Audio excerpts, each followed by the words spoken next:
This week on the 414, the golden opportunity for brands to reach highly engaged mobile users in the least crowded online environment.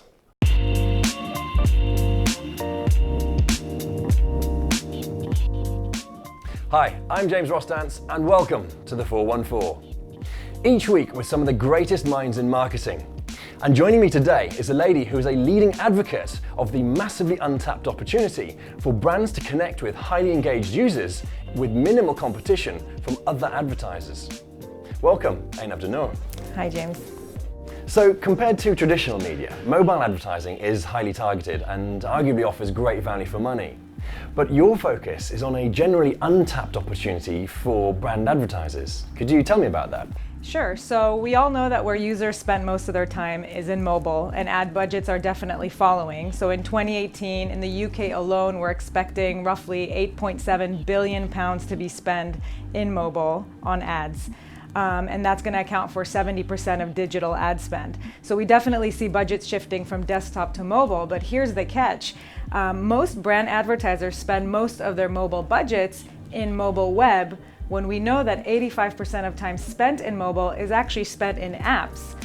So there's this huge opportunity that's just being overlooked by brand advertisers.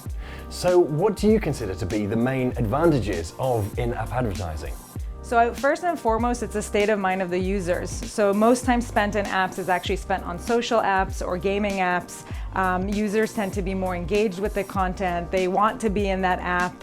They're usually in a good mood, so they tend to be 25% more likely to engage with ads, which is obviously something that's great for advertisers.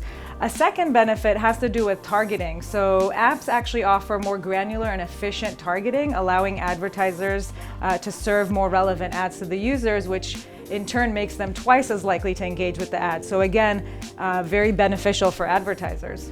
So why haven't brands really advertised in gaming apps up until now? And have there been any recent developments that would likely change that? Yeah, so I think a lot of it is driven by a few myths that maybe it's time that we debunk. The first being around the users who use gaming apps. And so I think there's a lot of misconceptions out there about it either being only children that play games, or maybe it's actually the other direction where it's just hardcore gamers.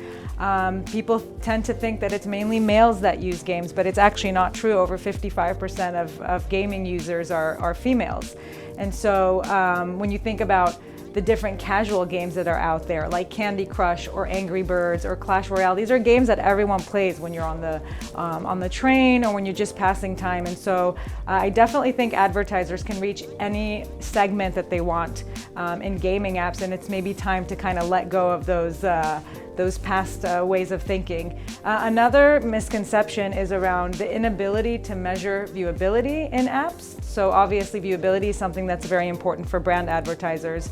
And it's not so much that you can't measure viewability in apps, it's just that historically, because the campaigns were more performance campaigns, cost per installs, there wasn't a need to measure viewability, but the tech support for measuring viewability is there and it's possible, so advertisers shouldn't be afraid of this space from this perspective.